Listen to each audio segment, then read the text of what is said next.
తెలుగువారి అచ్చమైన నూతన సంవత్సరం ఉగాది పర్వదినం. ఈ రోజునే తెలుగువారికి కొత్త ఏడాది ప్రారంభమవుతుంది. అంతేకాదు, జీవితం అంటే షడ్రుచుల సమ్మేళనం అనే తత్వాన్ని తెలియచేస్తూ కొత్త కాంతులను ప్రసరింపచేస్తుంది ఈ ఉగాది పర్వదినం. ఈనాటి శుభవేళ సర్వ మానవాళి శ్రేయస్సును కాంక్షిస్తూ భక్తి టీవీ ప్రత్యేక కార్యక్రమం శుభ ఉగాదిని చేపట్టింది.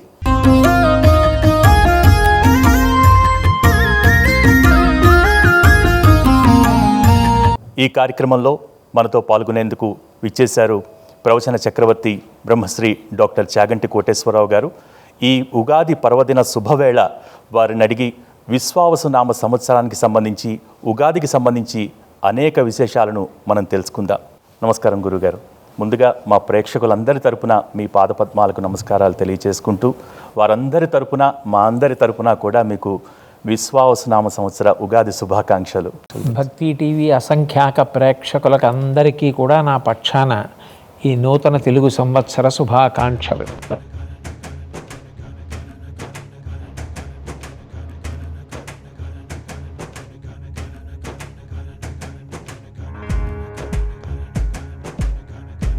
ఈ ఉగాది పర్వదిన శుభవేళ మన కార్యక్రమాన్ని జ్యోతి ప్రజ్వలనతో ప్రారంభించుకుందాం గురుగారు.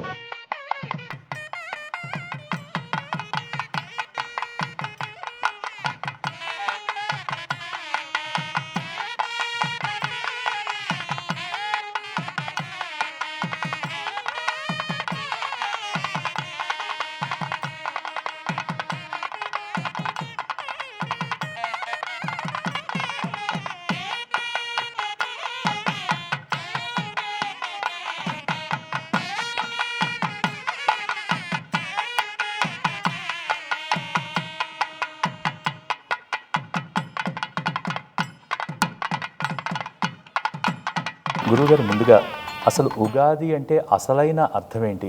తెలుగువారికి ఎందుకింత ప్రత్యేకం ఈ ఉగాది? ఉగాది అంటే నూతన సంవత్సర ప్రారంభం. ఒక్కొక్క చోట ఒక్కొక్క రకమైనటువంటి కాల గణన విధానాన్ని పాటిస్తారు. కొంతమంది సౌరమానం పాటిస్తారు, కొంతమంది బార్హస్పత్యమానం పాటిస్తారు, కొంతమంది చాంద్రమానం పాటిస్తారు. మనం చాంద్రమానం పాటిస్తాం. చాంద్రమానంలో ఒక సంవత్సరాన్నంతటినీ కూడా ఒక రోజుగా పరిగణించేటటువంటి పద్ధతి ఒకటి ఉంది. ఒక రోజు ప్రారంభం ఎంత గొప్పగా ఉంటుందో అట్లాగే ఉగాది కూడా సంవత్సర ప్రారంభం కాబట్టి అంత గొప్పది. ఈ సంవత్సరం అంతా కూడా శుభప్రదంగా జరగాలి, మాకు భగవంతుడిచ్చిన శక్తి ఏదుందో అది మంచి పనులు చేయడానికి, కీర్తి సంపాదించుకోవడానికి, మనం చేసిన మంచి పనుల వలన భగవంతుడు ప్రీతి పొందడానికి అనుకూలంగా ఉండాలి అని అందరం కూడా భగవంతుడిని ప్రార్థన చేసి శుభప్రదంగా ప్రారంభం చేస్తాం. అట్లా ఎట్లా ప్రారంభం చేయాలి, ఏ ఆచారం పాటించాలి అన్నదాన్ని ఋషులు చెప్పి ఉన్నారు. ఆ పద్ధతిలో పాటిస్తాం. కాబట్టి తెలుగువారికి చాంద్రమానం గొప్పది కాబట్టి, చాంద్రమానంలో కాలగణన జరుగుతుంది కాబట్టి ఈ ఉగాది ఒక ప్రత్యేకతని సంతరించుకుంది. అంటే ఇక్కడ తెలుగువారికి 60 సంవత్సరాలు అంటే ప్రత్యేకించి 60 సంవత్సరాలుగా నిర్దేశించడానికి పురాణ, ఆధ్యాత్మిక, జ్యోతిష సంబంధమైన కథనాలు కానీ వివరణలు కానీ ఏమన్నా ఉన్నాయి గురువుగారు? అంటే 60 సంవత్సరములు ఉండడానికి ప్రధాన కారణం ఏమిటంటే, ఒక వ్యక్తి యొక్క ఆయువుని నిర్ణయం చేసేటప్పుడు 60 సంవత్సరాలని ప్రధానంగా తీసుకుంటారు. 60 సంవత్సరాల వయసు వచ్చే వరకు కూడా మనిషి చాలా శక్తివంతంగా ఉంటాడు.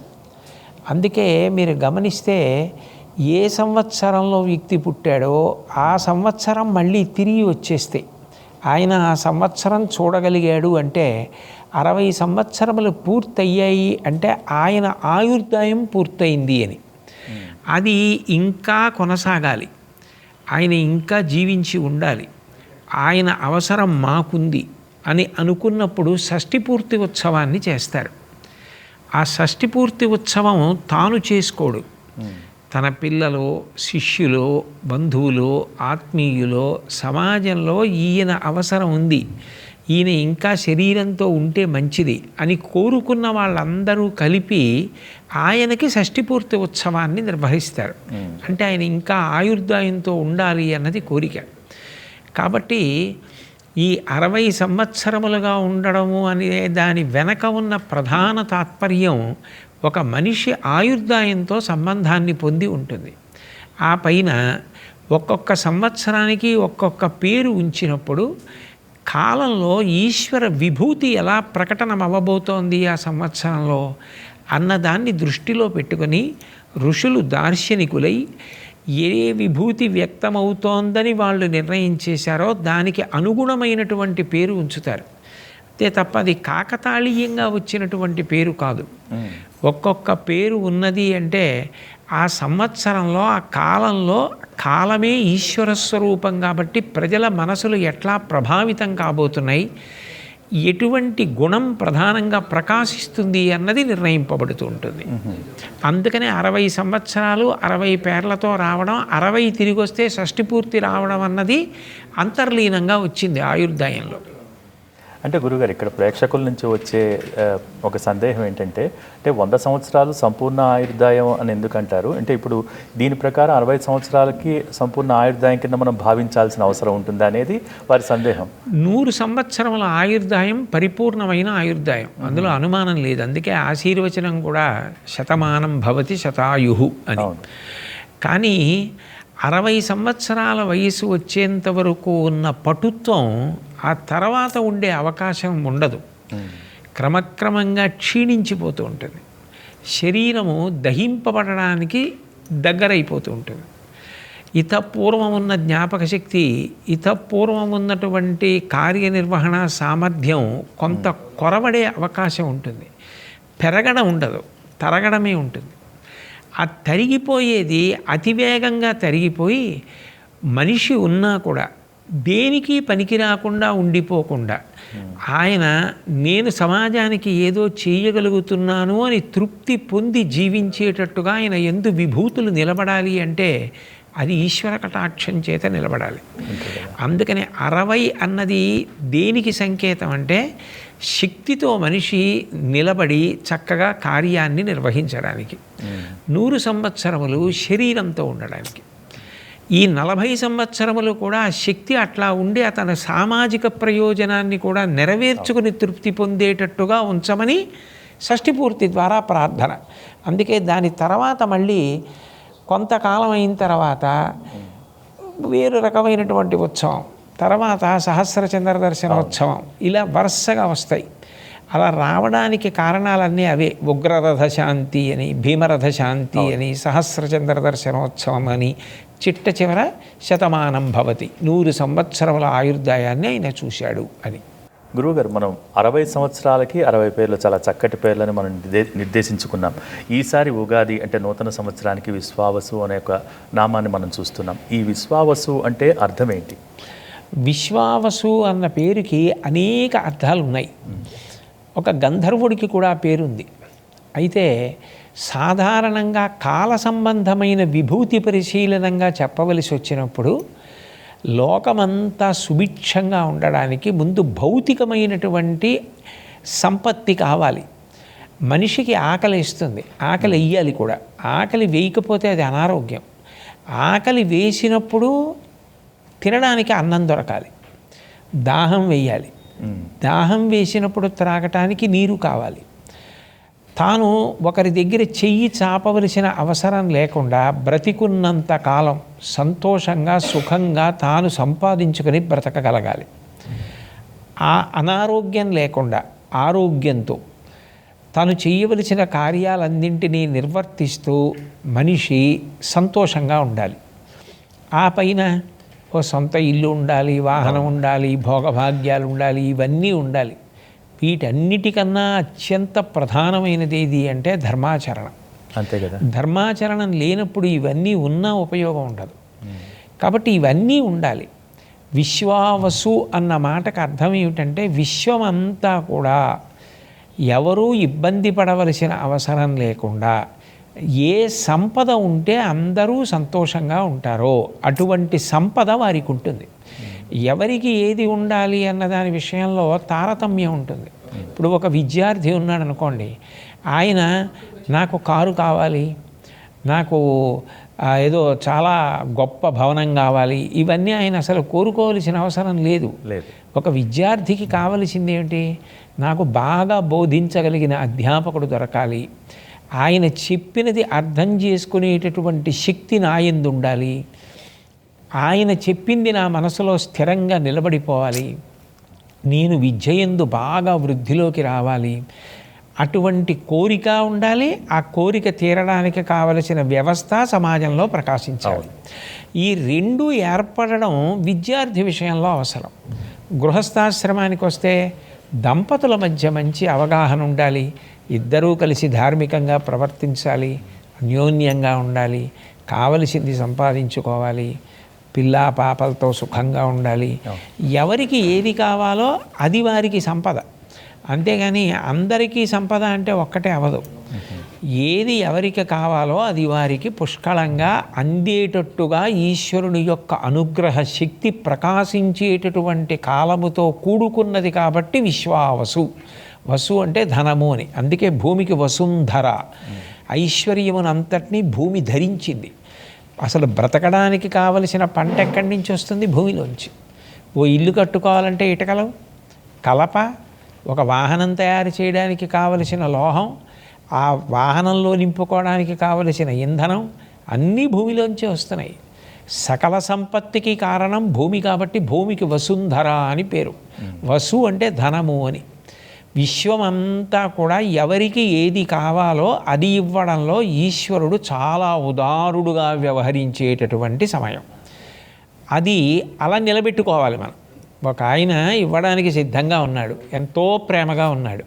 ఆయన ప్రేమ మనం పాడు చేసుకోకుండా ఉండాలి, అదొక్కటే కావాలి. ఆయన ప్రేమ మనం పాడు చేసుకోకుండా ఉంటే ఆయన పెట్టడానికి సిద్ధంగా ఉన్నాడు. అంటే ఆయన ప్రేమ పాడవకుండా ఎప్పుడు ఉంటుంది? మనం పాటించవలసిన ధర్మాన్ని మనం పాటిస్తే చాలు. ఆ ధర్మాచరణం మనం చేస్తుంటే సమస్త విభూతులు అందే కాలము అని చెప్పడమే విశ్వావసు. 60 సంవత్సరాలకి 60 నామాలతో మనం పిలుచుకుంటున్నప్పుడు ఈ మధ్యకాలంలో వింటున్న విశ్లేషణలు కానివ్వండి, అభిప్రాయాలు కానివ్వండి, సంవత్సర నామాన్ని బట్టి కూడా ఆ సంవత్సర ఫలితాలని, ఆ సంవత్సరంలో జరిగే విశేషాలని విశ్లేషిస్తున్న సందర్భాలు ఉన్నాయి. అది ఎంతవరకు సరైనది అనేది ఇక్కడ అందులో దోషం ఉందని చెప్పడానికి కూడా ఏం లేదు. ఎందుకనంటే ఈ సంవత్సరం ఇలా ఉంటుంది అని అన్నప్పుడు దాన్ని స్థూలంగా ఒక చట్రం కింద తీసుకొని దాన్ని బట్టి మిగిలిన వాటిని అన్వయం చేయడంలో దోషం ఏముంది? అప్పుడు అది తప్పని చెప్పలేము. అందుకని అది అందులో దోషం ఉంది అని చెప్పడం మాత్రం సాధ్యం కాదు. గురుగారు, తర్వాత ఈ ఉగాది పర్వదినాన మన ఆచార వ్యవహారాలు ఏ విధంగా ఉండాలి? ఆ రోజు దినచర్య ఏ విధంగా ఉంటే బాగుంటుంది?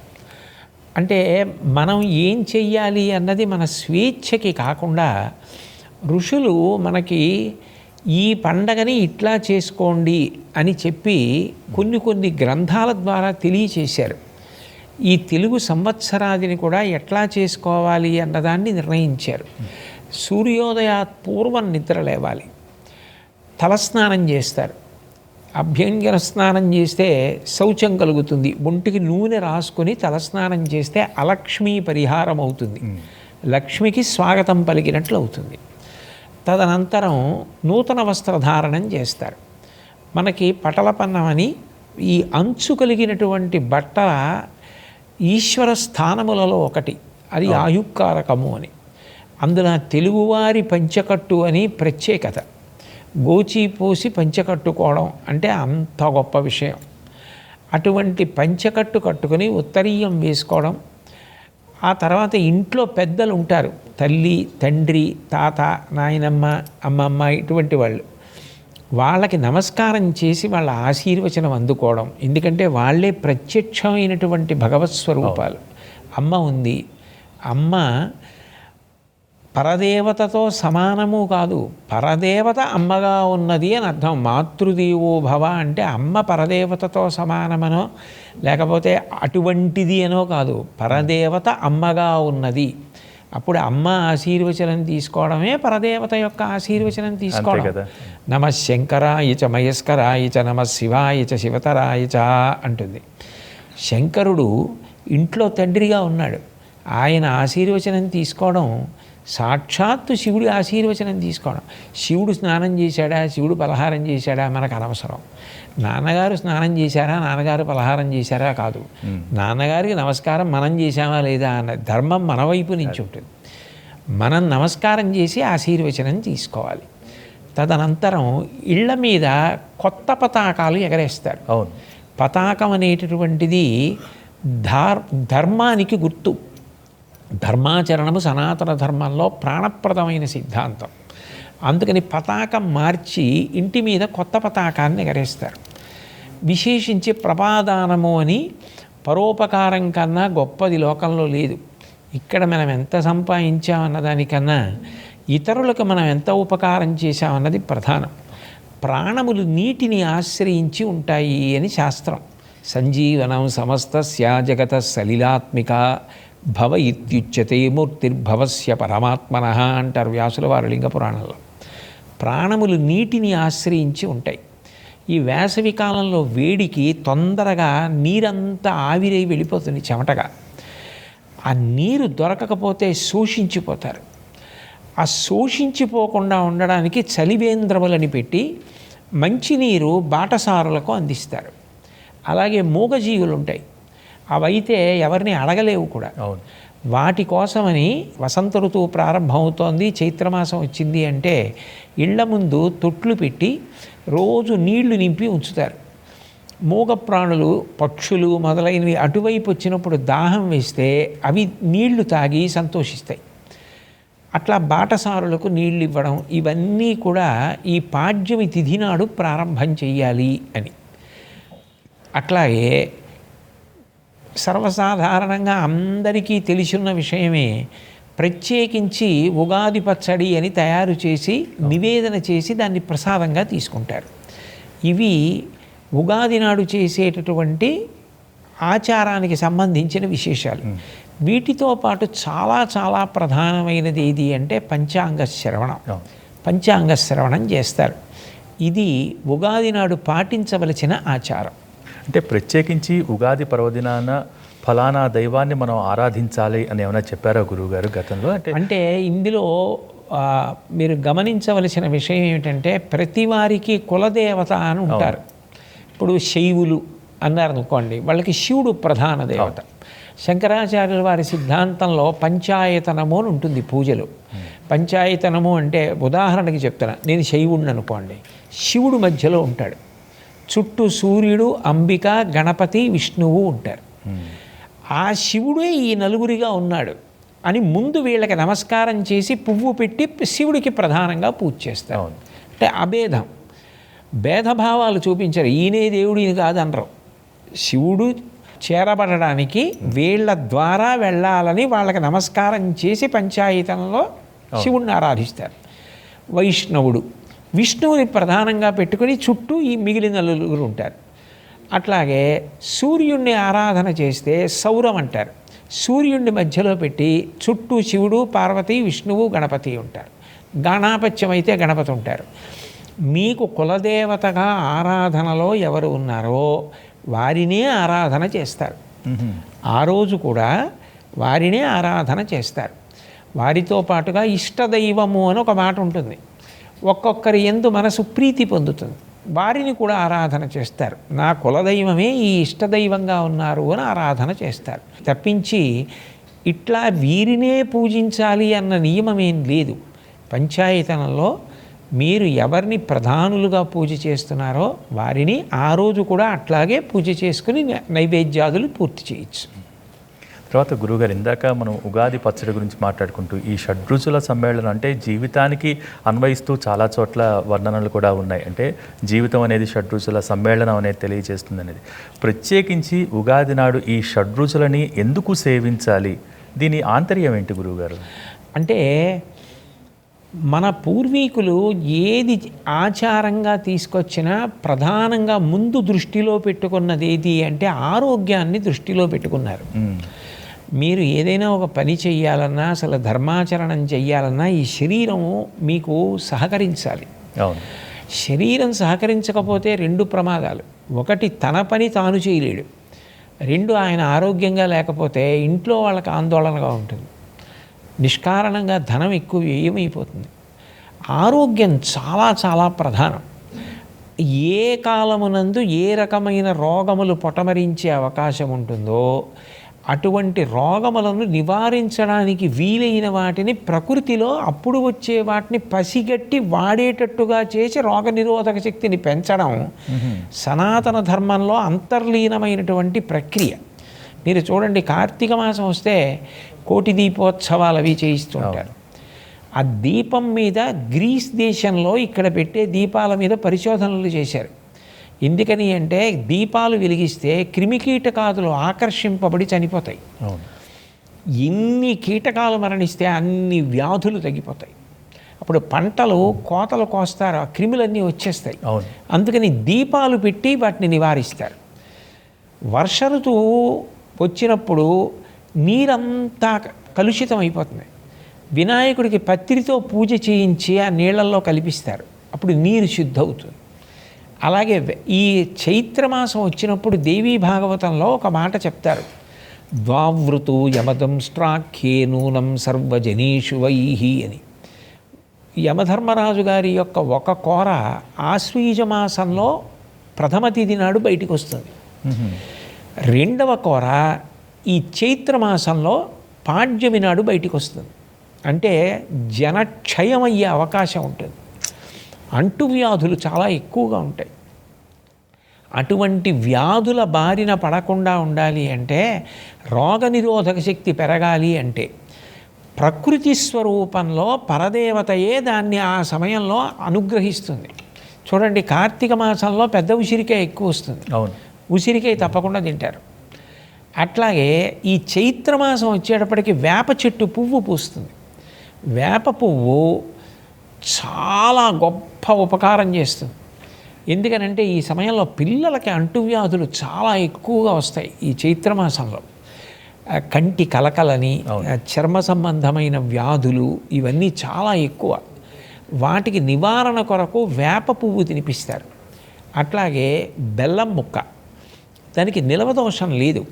అది నిలవ ఉన్న పదార్థాలతో కూడినదైనా బెల్లం ముక్క వేస్తే నైవేద్యం పెట్టచ్చు. అది కూడా ఔషధి. అందుకే జీలకర్ర బెల్లం కలిపి కదు నూరి తల మీద పెట్టిస్తారు. అందుకని వేప పువ్వు, బెల్లం, అరటిపండు, నెయ్యి, ఆవు నెయ్యి ఎప్పుడూ కూడా ఆయుర్వృద్ధికి కారణమవుతుంది. ఏ ఏ పదార్థములను కలిపి తినాలి అన్నది కూడా ఋషులు చెప్పారు. యద్వర్షాదౌ నింబసుమం శర్కర గుడాంల ఘృతైర్యుతం భక్షితం పూర్వయామేస్య తద్వర్షం సౌఖ్యదాయకం అని. అంటే పాడ్యమి తిథి నాడు సూర్యోదయాత్ పూర్వమే నైవేద్యం పెట్టి యద్వర్షాదౌ నింబసుమం, ప్రధానమైంది ఏది అంటే వేప పువ్వు. వేప పువ్వుకి నింబసుమం గుడాంల ఘృతైర్యుతం, గుడము అంటే బెల్లం, ఆమ్లము అంటే చింతపండు రసం, అది జీర్ణశక్తిని పెంచుతుంది. అందుకే మన వాళ్ళు ఎక్కువగా పులిహోర నైవేద్యం పెట్టడం అన్నది చాలా ఎక్కువ. ఎందుకనంటే ఒక్కొక్క చోట ఒక్కొక్క నదీ జలములు తాగిన వాళ్ళకి ఒక్కొక్క రకమైన జీర్ణశక్తి పెరగాలి. మీరు గంగా నది నీళ్లు తాగేవాళ్ళు మధుర పదార్థాలు ఎక్కువ తింటారు, పాల పదార్థాలు ఎక్కువ తింటారు. మీరు గమనించండి. గోదావరి నది నీళ్లు తాగేవాళ్ళు ఊరగాయలు ఎక్కువ తింటారు, వేడి చేసే పదార్థాలు ఎక్కువ తింటారు. మీరు అట్లాగే ఒరిస్సా వైపు మహానదీ ప్రాంతం వైపుకి వెళ్ళండి, నిమ్ముకుంటుంది. వాళ్ళు ఆవ సంబంధమైన పదార్థాలు తింటారు, ఎక్కువ స్నానం చేస్తారు. అట్లాగే మన వైపు ఈ వేప పువ్వు, ఈ చింతపండు అన్నది జీర్ణశక్తిని పెంచుతుంది అని. కాబట్టి వీటిని కలిపి నెయ్యి తనంత తానుగా ఆయుక్కారకం. ఆశీర్వచనంలో కూడా ఘృతం పిబేత్ అని ఆశీర్వచనం. వీటిని కలిపి ఏది కూడా ఈశ్వర కృప కలవకపోతే భౌతిక పదార్థంగా మనం ఉపాసనలో దాన్ని అంగీకరించరు. ఇది ఇచ్చినవాడు ఈశ్వరుడు, లోపలికి వెళ్ళిన తర్వాత ఔషధిగా పనిచేయించేవాడు ఈశ్వరుడు, ఆరోగ్యాన్ని ఇచ్చేవాడు ఈశ్వరుడు. అందుకని ఆయనకి నైవేద్యం పెడితే ప్రసాదమైంది. నైవేద్యం పెట్టకపోతే అమాంతం ఎత్తి నోట్లో పోసుకుంటాడు. నైవేద్యం పెడితే కళ్ళకద్దుకుని నోట్లో వేసుకుంటాడు. అంటే ఈశ్వర కృప దీని ద్వారా నా యందు ప్రసరించి నాకు ఏ అనారోగ్యం లేకుండా శరీరం నిలబడాలి. తద్భంగకరమైనటువంటి సూక్ష్మాంగజీవులు లోపలికి ప్రవేశించకుండా వాటిని నిరోధించడానికి ఇవి తినిపిస్తారు. మీకు అందుకే చాంద్రమానంలో ఒక్కొక్క నెలలో ఒక్కొక్కటి తినిపించడం, గ్రామదేవతలకి నైవేద్యాలు పెట్టిస్తూ ఉండడం. ఈ నెలలో పొన్నగంటి కూర తినండి అని ఆషాఢమాసంలో పొన్నగంటి కూర, మునగాకు పప్పు, ఏ నెలలో ఏవి తింటే ఆరోగ్యం నిలబడుతుందో దాన్ని ఆచారము చేస్తారు. ఆచారము అంటే ఆచరింపబడినది. అది పుస్తకంలో ఉంటే ఆరోగ్యం ఎలా అవుతుంది? మనం దాన్ని తింటే ఆరోగ్యం అవుతుంది. అందుకని ఛాందసంతో చేసింది కాదు, అది ఆరోగ్యాన్ని ప్రదానం చేసి ఈ పచ్చడిని ప్రసాదంగా తీసుకొచ్చారు. అది కారణం. ఆ పైన మీరన్నట్టు జీవితం అన్న తర్వాత ఎప్పుడూ సుఖంగానే ఉంటుంది అని చెప్పడం సాధ్యం కాదు. సుఖంగా ఉండాలని మనం అనుకుంటాం, కానీ ఒక రోజున మోకాలు నొప్పెట్టచ్చు, ఓ రోజు జ్వరం రావచ్చు. అంత మాత్రం చేత నువ్వు ఆగిపోకూడదు, దాన్ని అధిగమించి ముందుకు వెళ్ళిపోవాలి. అలా అధిగమించి ముందుకు వెళ్ళిపోకపోతే ఇంకా నీకు ఇష్టం లేనిది ఏదో జరిగిందని ఆగిపోతే జీవితానికి అర్థం లేదు. ఎప్పుడైనా ఏదైనా అనుకోని విషయం తటస్థించినా దాన్ని దాటి ముందుకి ఉత్సాహంగా వెళ్ళిపోవాలి. చేతిలో బంతి కింద పడితే పైకి ఎలా లేస్తుందో అలా లేవాలి తప్ప మట్టి ముద్ద పడిపోతే అంటుకుపోయినట్టు అంటుకుపోకూడదు. అది చెప్పడానికి ఈ షడ్రుచుల్ని కలుపుతారు. అన్నిటినీ ఆదరించి అధిగమించడం నేర్చుకో జీవితంలో అని చెప్పడానికి. తర్వాత గురువుగారు, ఈ ఉగాది సందర్భం గురించి కానీ లేకపోతే ఉగాది పచ్చడి సందర్భం గురించి కానీ పురాణాలలో ఎక్కడైనా ప్రస్తావన ఉందా? ఉంటే ఏ విధంగా ఉంది అని. ఇప్పుడు మీకు ఒక దేవాలయం ఉందనుకోండి, ఆ దేవాలయం పురాణంలో చెప్పబడిందా లేదా అన్నదాన్ని పరిశీలించడం సాధ్యం కాదు. ఉదాహరణకి మీకు రామేశ్వర క్షేత్రం ఉంది.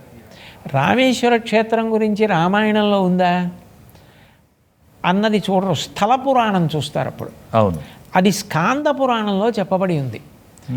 రామేశ్వరం గురించి స్కాంద పురాణంలో చెప్పబడిన దాన్ని పరిశీలిస్తారు, స్థల పురాణాన్ని పరిశీలిస్తారు. స్థల పురాణం కూడా అంత గొప్పది. అట్లాగే కొన్ని కొన్ని ఆచారముగా వస్తాయి చూడండి. ఇది మా ఇంట్లో ఆచారం అండి అంటారు. ఆచారము అంటే అనుష్ఠింపబడినది. అది ఒక్కొక్క ప్రాంతాన్ని బట్టి ఈ ఆచారం ఉంటుంది. ఈ ప్రాంతాన్ని బట్టి ఆచారం ఎందుకు ఉంటుంది అంటే ఆ ప్రాంతమనందున్న వాతావరణాన్ని బట్టి నిర్ణయిస్తారు. ఇప్పుడు మీకు ఉత్తర భారతదేశానికి వెళ్ళారనుకోండి, కేదార్నాథ్లో శివలింగానికి అభిషేకం చేసేటటువంటి వ్యక్తి పంచె కట్టుకుని, బనీన్ వేసుకొని, దాని మీద చొక్కా వేసుకొని, దాని మీద ఉన్ని దుస్తులు ధరించి, దాని మీద శాలువా కప్పుకొని ఆయన అభిషేకం చేస్తాడు. మీరు ఆంధ్రదేశంలో శివాలయంలో అభిషేకం చేయడం చూస్తే పంచె కట్టుకొని ఉత్తరీయం ఒక్కటే వేసుకొని అభిషేకం చేస్తారు. ఇక్కడ చేసినట్టుగా మీరు అక్కడ చేయమన్నారనుకోండి, ఆయన చలికి కొయ్యబారిపోతాడు. అక్కడ వాతావరణం వేరు. అక్కడ వాతావరణం వేరైనప్పుడు అక్కడ వస్త్రధారణ వేరు, అక్కడ ఆచారం మారుతుంది. ఇక్కడి పరిస్థితిని బట్టి, భౌగోళిక వాతావరణ పరిస్థితులను బట్టి ఆచారము మారుతుంటుంది. అందుకని ఉగాది పచ్చడిని గురించి ఈ ప్రాంతంలో ఇక్కడ చాంద్రమానం పాటించే వాళ్ళు ఇది ఇలా చెయ్యండి అని చెప్పి దీనికి అనుగుణమైనటువంటివి ఏ ఋషులు చెప్పారో అవి ఆ గ్రంథములో ఎందుకు కనపడతాయి అంటే మీకు బాగా అర్థమయ్యేటట్టుగా నేను చెప్పాలి అంటే, ఈ పండగలు ఎట్లా పాటించాలి, ఏ నెలలో ఏమొస్తాయి చెప్పేటటువంటి కొన్ని కొన్ని గ్రంథాలు ఉన్నాయి. ఆ గ్రంథముల యందు ఈ విశేషాలు మీకు కనపడతాయి తప్ప పౌరాణిక వాంగ్మయమునందు ఇది కనపడాలన్న నియమం ఉండదు అసలు. ఎందుకంటే అది ఏ ప్రాంతంలో జరిగిందో తెలియనప్పుడు అది ఖచ్చితంగా ఆ కాలంలో, ఆ దేశంలో, ఆ వాతావరణంలో ఇది వచ్చి ఇది తిన్నారని చెప్పడం ఎట్లా సాధ్యం అవుతుంది? దీని పురాణంలో కనపడే అవకాశం ఉండదు. ఇక తదుపరి ఉగాది నాడు పంచాంగ శ్రవణం చేయాలి, పంచాంగానికి పూజ నిర్వహించాలి అంటారు. ఏంటి గురువుగారు ఈ పంచాంగ శ్రవణ విశిష్టత ఏంటి? ఇది పంచాంగము అనేటటువంటిది కాలాన్ని దర్శనం చేయడం. ఇప్పుడు చూడండి, చెయ్యి ఉంది, పని చేయడానికి పనికొస్తుంది, ముక్కు వాసన చూడడానికి పనికొస్తుంది, కన్ను దూరంగా ఉన్నదాన్ని చూడడానికి పనికొస్తుంది. అట్లాగే జ్యోతిషము అన్నది వేదమునకు ఉపాంగం. ఆ జ్యోతిష శాస్త్రం ఏం చేస్తుందంటే కాలంలో రాబోయే కాలాన్ని ఎలా ఉంటుందో లెక్క కడుతుంది. అది ఒక వ్యక్తి జాతకం దగ్గర నుంచి గ్రహ గతులను బట్టి ఒక దేశ పరిస్థితి వరకు, ప్రపంచ పరిస్థితి వరకు కూడా దర్శించగలిగినటువంటి సమర్థత ఆ శాస్త్రమునందు నిష్ణాతులైన వారికి కలుగుతుంది. ఒక్కొక్కరు తప్పు చెప్పారండి అందుకని శాస్త్రం తప్పని అనకూడదు. ఒక వైద్యుడు మీకు వైద్యం చేయడంలో పొరపాటు పడ్డాడు అనుకోండి, వైద్యుడు పొరపాటు పడ్డాడు, అంతేగాని వైద్య శాస్త్రమే తప్పెట్లా అవుతుంది? ఇంకో వైద్యుడు దాన్ని దిద్దచ్చు. అసలు జ్యోతిష శాస్త్రమే తప్పని అనకూడదు. జ్యోతిష శాస్త్రం లేకపోవడం ఏమిటి? రామాయణంలో రాముడు ముహూర్త నిర్ణయం చేసుకున్నాడు. మా వంశం నక్షత్రం అదిగో విశాఖ నక్షత్రం ప్రకాశిస్తోందనేవాడు. ఇప్పుడు నాకు ఈ నక్షత్రం అనుకూలం అనేవాడు, ఈ శకునం నాకు అనుకూలం అనేవాడు, ఈ శకునం నాకు అనుకూలం కాదనేవాడు. రామాయణ భారత భాగవతాది గ్రంథములలో కూడా ఇవన్నీ కనపడతాయి. జ్యోతిషము అంటే కాలంలో ఏం జరుగుతోందో తెలుసుకునేటటువంటి లక్షణం. పంచాంగము అని పిలుస్తారు దాన్ని. పంచాంగము అంటే 5 అంగములు కలిగినది అని. అందులో తిథి, వారము, నక్షత్రము, యోగము, కరణము అని ఉంటాయి. ఈ 5 కూడా ప్రతిరోజు ఒకసారి చూడాలి. అవి చూసినట్లయితే మనం ఏ పని ఏ కాలంలో చేస్తే ఆనుకూల్యత పొందుతుందో తెలుస్తుంది.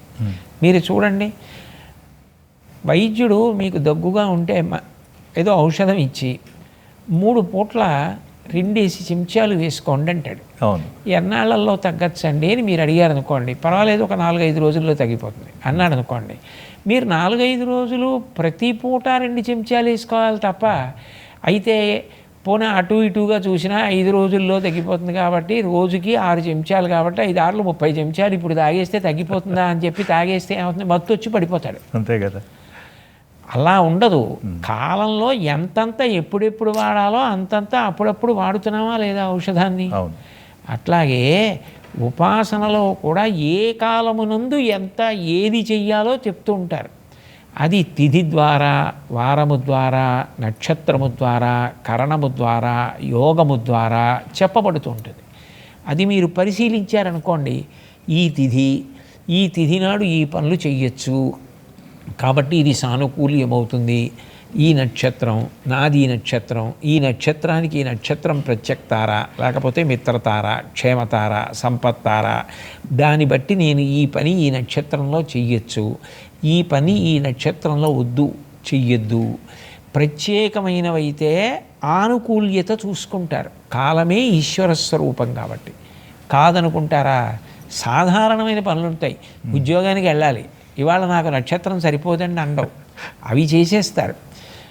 ఏమైనా ముఖ్యమైన పనులు ఉన్నాయనుకోండి, ఓ వివాహమో, ఓ గృహప్రవేశమో, ఓ ఉపనయనమో, లేకపోతే విద్యారంభమో, వ్యాపార ప్రారంభమో, కొత్త పుస్తకాలు పెట్టుకోవడమో, వాటికి పంచాంగాన్ని ఆధారం చేసుకుంటారు. దీనికి కాలదర్శనము. ఈ పంచాంగ శ్రవణం ఎందుకు చేయమంటారంటే భయపడమని కాదు. ఇప్పుడు ఒక్కొక్క నక్షత్రానికి అంత బాగా లేదండి మీకు అన్నారనుకోండి, ఒక్కటి జ్ఞాపకం పెట్టుకోండి, అంత బాగా లేదని నిర్ణయించేవాడు ఎవరు? ఈశ్వరుడు.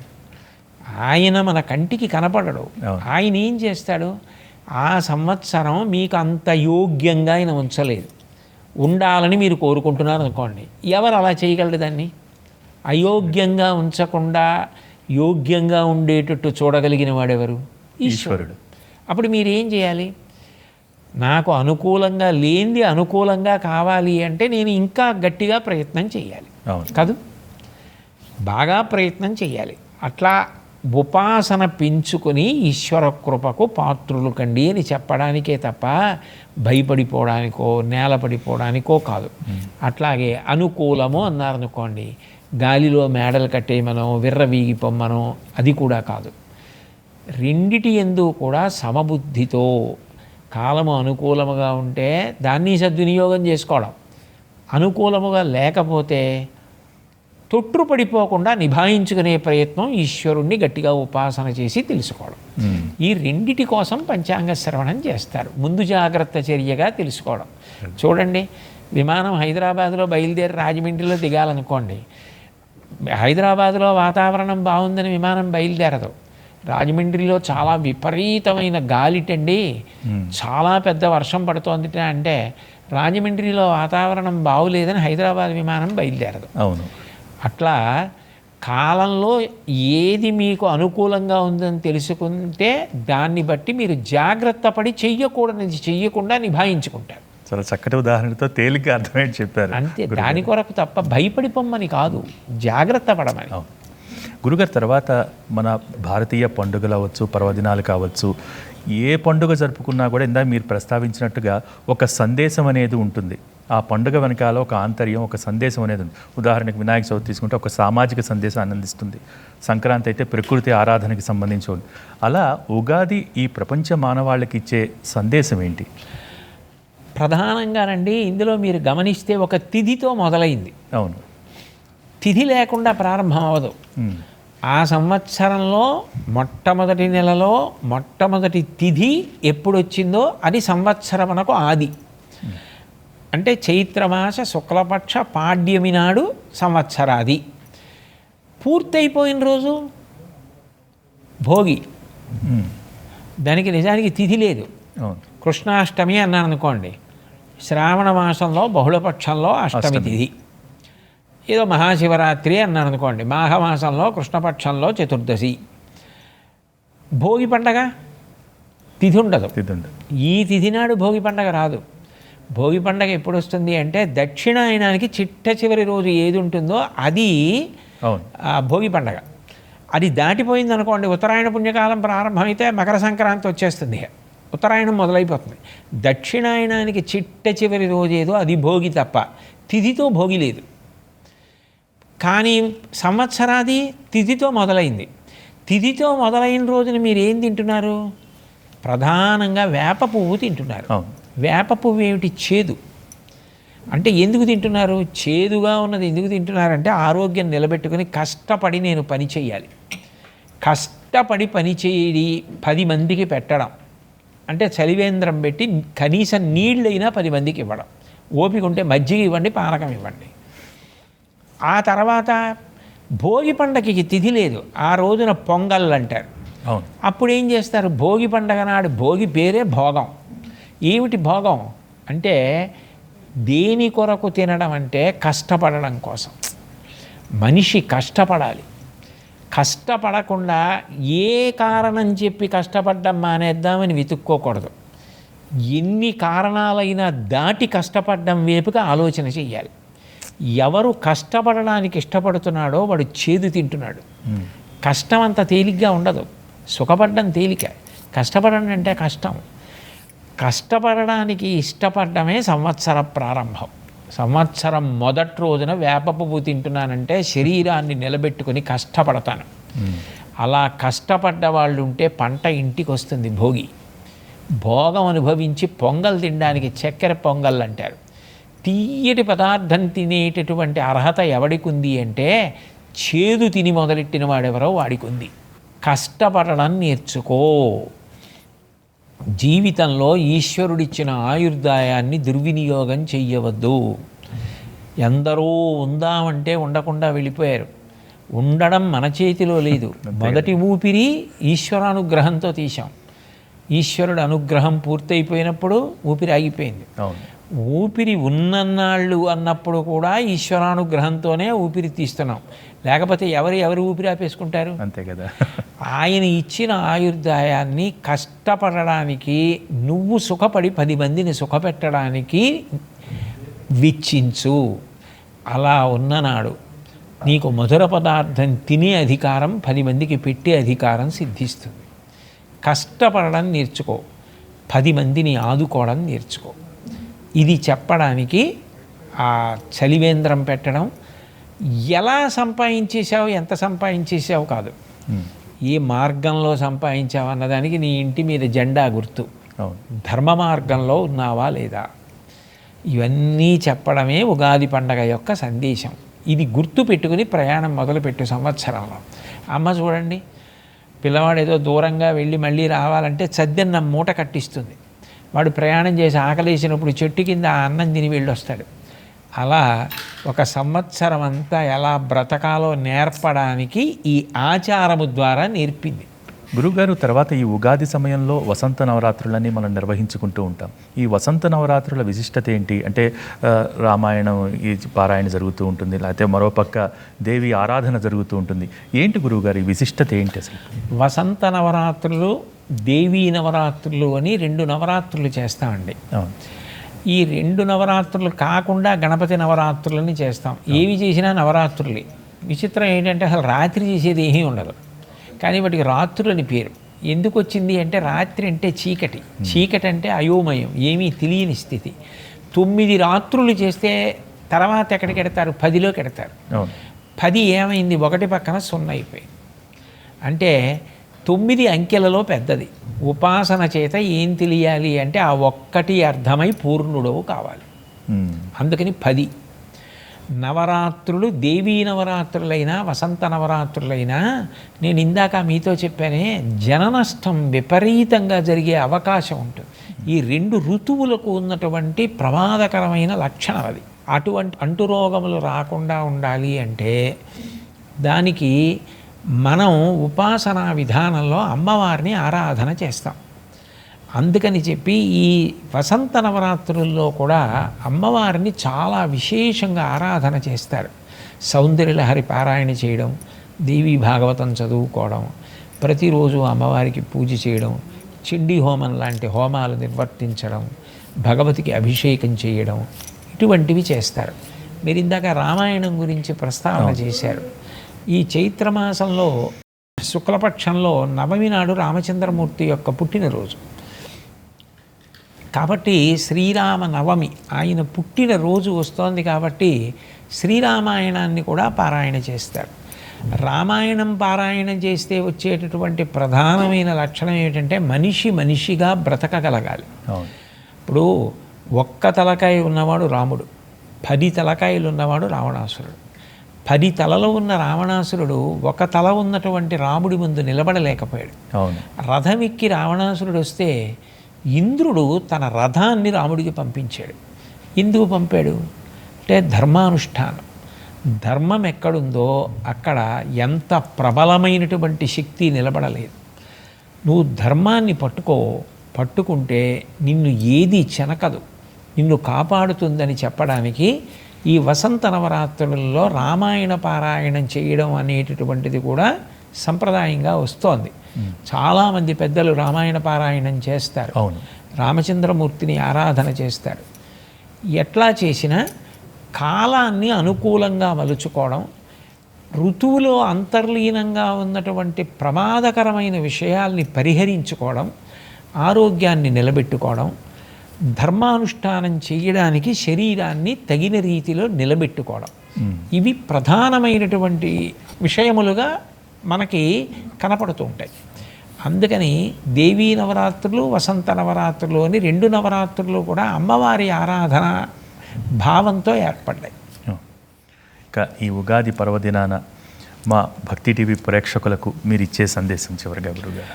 నేనంటూ ప్రత్యేకంగా ఇచ్చే సందేశం ఇంకా వేరే ఏం ఉండక్కర్లేదు యథార్థానికి. ఎందుకనంటే ఇందాక మనం చెప్పుకున్నట్టు మనందరికీ కూడా ధర్మానుష్ఠానం చెయ్యడానికి కావలసిన శక్తి ఈశ్వరుడు ఇవ్వాలని కోరుకుందాం. ఎందుకనంటే ధర్మం పాటించాలంటే శ్రద్ధ ఉండాలి. శ్రద్ధ ఉండాలంటే మీకు ఆ క్షణంలో అక్కడ ప్రయోజనం కనపడదు. ఇప్పుడు నాకు ఇక్కడ ఒక ఉంగరం కనపడింది అనుకోండి, మీతో మాట్లాడడం విడిపోతుంటే మీరు అలా వెళ్ళిపోయాక ఎవరు చూడలేదు, ఈ ఉంగరం తీసుకెడితే 1,00,000 రూపాయలు వస్తుంది అని నేను ఆ ఉంగరం తీసుకోవచ్చు. దీని కొరకు రాని ఇన్ని మంచి మాటలు చెప్పావు, అది పోగొట్టుకున్న వాళ్ళు ఎంత ఏడుస్తారు, తప్పు కదా. ఈశ్వరుడు చూడడా, అక్కడ అమ్మవారు లేదా చూడదా, తప్పు, అది ఎవరిదని అడిగి ఇచ్చి చెడిపోవు అని నా మనసు అంటుంది. నేను ఇప్పుడు ఉంగరం ఇచ్చేస్తే ఆ అమ్మవారు నన్ను ఆదుకుంటుందన్నది నా నమ్మకం. జేబులో వేసుకుంటే 1,00,000 రూపాయలు ఉత్తర క్షణం వస్తాయన్నది తిరుగులేని సత్యం. కానీ కంటికి కనపడుతున్న ఎదురుగుండా ప్రయోజనం కన్నా తప్పు నేను ఇటువంటి పని చేయకూడదు అంటే ధర్మం మీద నమ్మకం ఉండాలి. ఆ నమ్మకం ఏర్పడడం కోసమే ఇన్ని పురాణాలు, ఇన్ని కావ్యాలు, ఇన్నిటిని ఋషులు ఇచ్చారు. అవన్నీ చదువుకోవడం ఛాందసం కోసం కాదు. అవన్నీ చదువుకుంటే మనిషి మనిషిని పీడించకుండా ఎవరికి ఉన్నదానితో వాడు సంతోషంగా తృప్తిగా జీవించగలిగాడు అనుకోండి, అంతకన్నా అందరూ ప్రశాంతంగా ఉండడానికి కారణాలు ఏముంటాయి? అంతే కదా. అందరూ ధార్మికంగా బ్రతికితే ఎవరు ఎవరి జోలికి వెళ్ళరు, అందరూ ప్రశాంతంగా ఉంటారు. అయితే ఆ ధర్మానుష్ఠానానికి నమ్మకం కావాలి, ఆ నమ్మకాన్ని ఈశ్వరుడు ఇవ్వాలి. అటువంటి నమ్మకాన్ని ఈ సంవత్సరం ఈశ్వరుడు భౌతిక సంపత్తితో పాటు విరివిగా అనుగ్రహించి ప్రపంచ దేశాలకే మార్గదర్శనం చేయగలిగినంత గొప్ప దేశంగా ఈ దేశం తయారయ్యేటట్టుగా ఈ దేశ పౌరులందరూ ప్రవర్తించి, ప్రత్యేకించి తెలుగు ఉగాది కాబట్టి తెలుగు అందరూ ప్రవర్తించేటట్టుగా అనుగ్రహించాలి అని ప్రార్థన చేస్తూ, అటువంటి పూనిక కలగాలని అందరూ ప్రార్థన చెయ్యాలన్నదే నా సందేశం. చాలా చాలా మంచి అభిలాష, మంచి సందేశాన్ని అందించారు గురువుగారు. నిజంగా ఉగాది పర్వదినాన గురువుని దర్శించుకోవటం, ఆ గురువు ద్వారా కొన్ని జ్ఞాన సంబంధమైన విషయాలను తెలుసుకోవటం ఎంతో అదృష్టంగా భావిస్తూ ఉంటాం. అటువంటి భాగ్యం ఈరోజు ఉగాది పర్వదినాన నాకు దక్కింది. ఈ కార్యక్రమం ద్వారా మా భక్తి టీవీ ప్రేక్షకులందరికీ మీరు అందించారు. వారందరి తరపున మరొక్కమారు మీకు నమస్సులు తెలియచేసుకుంటూ, మరొక్కమారు ఉగాది పర్వదిన శుభాకాంక్షలు తెలియచేసుకుంటాం. చాలా సంతోషం అండి. నేను కూడా వేరొక్క పర్యాయం అసంఖ్యాకమైన భక్తి టీవీ ప్రేక్షకులందరికీ నా హృదయపూర్వకమైన నూతన సంవత్సర శుభాకాంక్షలు, ఆశీస్సులు తెలియజేస్తున్నాను. నమస్కారం. చాలా సంతోషం. చూశారుగా, ఇది శుభ ఉగాది ప్రత్యేక కార్యక్రమం. మరో విశిష్టమైన కార్యక్రమంలో మళ్ళీ కలుసుకుందాం. నమస్కారం.